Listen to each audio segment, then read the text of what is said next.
नई दिल्ली 11 दिसंबर 2025। भारत की सर्वोच्च अदालत में रोहिंग्या मुसलमानों के मामले ने राजनीतिक और सामाजिक हलकों में तूफान मचा दिया है। Chief justice of India CJI justice Suryakant की एक टिप्पणी ने विपक्षी दलों, पूर्व जजों और मानवाधिकार कार्यकर्ताओं को नाराज कर दिया, जबकि भाजपा और समर्थक इसे राष्ट्रीय सुरक्षा का मुद्दा बता रहे हैं। सीजेआई ने 2 दिसंबर को रोहिंग्या शरणार्थियों को घुसपैठिए इंट्रूडर्स करार देते हुए पूछा था, क्या हम घुसपैठियों को रेड कारपेट वेलकम देंगे। इस बयान ने सोशल मीडिया पर बहस छेड़ दी, जहां एक तरफ इसे संविधान विरोधी बताया जा रहा है, वहीं दूसरी तरफ 44 पूर्व जजों ने सीजेआई का खुला समर्थन किया है।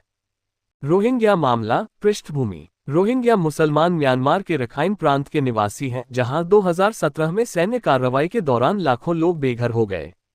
संयुक्त राष्ट्र ने इसे जनसंहार करार दिया।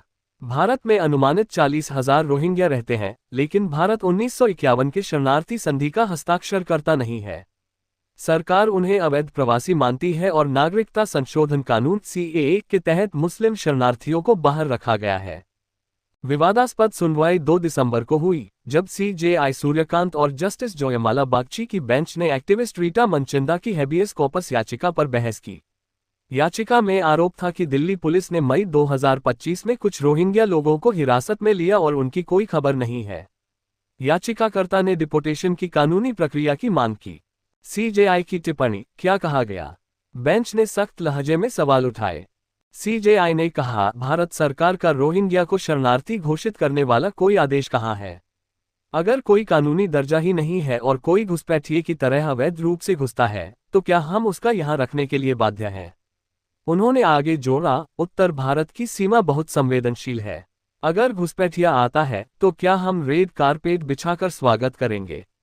पहले अवैध रूप से सीमा पार कर टनल खोद कर घुसो, फिर कहो कि मुझे भोजन, आश्रय और शिक्षा मिलनी चाहिए। क्या हम कानून को इस तरह बढ़ा चढ़ाकर लागू करेंगे।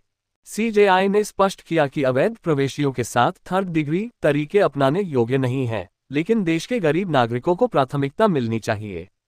बेंच ने याचिका को खारिज करते हुए कहा कि रोहिंग्या को भारत में शरणार्थी का दर्जा नहीं मिला है। सुनवाई 16 दिसंबर को फिर होगी। बवाल मच गया, विरोध की बाढ़। सीजेआई की टिप्पणी सुनते ही विपक्ष ने हमला बोला।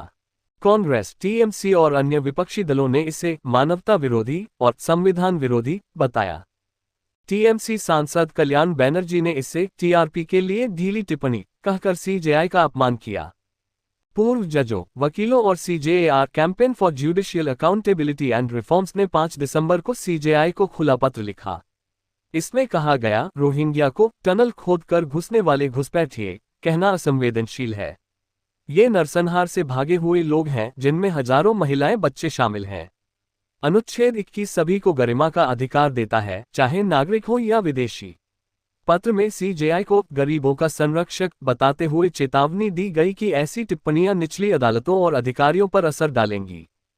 सोशल मीडिया पर हैशटैग रोहिंग्या रिफ्यूजीज और हैशटैग सीजीन सेंसिटिव ट्रेंड करने लगे।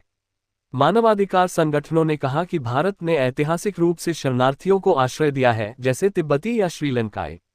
आलोचकों का तर्क है कि सीजेआई की टिप्पणी सीएए के पक्ष में लगती है, जो मुस्लिम शरणार्थियों को बाहर रखता है। समर्थन की लहर, 44 पूर्व जजों का पत्र।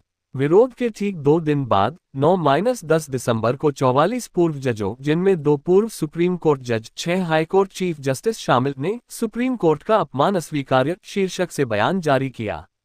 उन्होंने आलोचना को प्रेरित अभियान बताया, जो न्यायपालिका को बदनाम करने का प्रयास। बयान में कहा गया, सीजेआई ने सिर्फ कानूनी सवाल उठाया, रोहिंग्या को शरणार्थी कौन घोषित करेगा। भारत किसी संधि का पक्षकार नहीं है। आलोचक बेंच के उस हिस्से को नजरअंदाज कर रहे हैं जहां कहा गया कि कोई भी व्यक्ति, नागरिक या विदेशी को यातना या अमानवीय व्यवहार सहन नहीं करना पड़ेगा। पूर्व जजों ने म्यांमार में रोहिंग्या को अवैध प्रवासी मानने का हवाला दिया और सुझाव दिया कि फर्जी दस्तावेजों की जांच के लिए सुप्रीम कोर्ट निगरानी में सिद्ध बने। उन्होंने चेताया कि राष्ट्रीय सुरक्षा को नजरअंदाज करना न्यायपालिका के लिए खतरा है। भाजपा ने इसे राष्ट्रीय हित की जीत बताया। प्रवक्ता शहजाद पुनिया ने कहा, कांग्रेस इंडी गठबंधन घुसपैठियों का वोट बैंक बचाना चाहता है, लेकिन सीजेआई ने सच्चाई दिखाई। 2024 में सरकार ने 40,000 अवैध घुसपैठियों का पता लगाया, जो बहस को और गर्म करता है। प्रभाव और आगे की राह। यह विवाद शरणार्थी नीति पर गहराती दरार को उजागर करता है। एक तरफ मानवीय आधार पर आश्रय की मांग, दूसरी तरफ सीमा सुरक्षा और संसाधनों का बोझ। पूर्व जज जस्टिस लोकपाल सिंह ने कहा, रोहिंग्या या बांग्लादेशी शरणार्थी नहीं, घुसपैठिए हैं। सीजेआई की टिप्पणी में कुछ गलत नहीं। विशेषज्ञों का मानना है कि सुप्रीम कोर्ट को रोहिंग्या के अधिकारों और डिपोर्टेशन प्रक्रिया पर स्पष्ट फैसला देना होगा। कुल मिलाकर सीजेआई सूर्यकांत की टिप्पणी ने न्यायपालिका की स्वतंत्रता पर बहस छेड़ दी है। क्या ये राष्ट्रीय सुरक्षा का सवाल है या पूर्वाग्रह? अगली सुनवाई इसका जवाब देगी।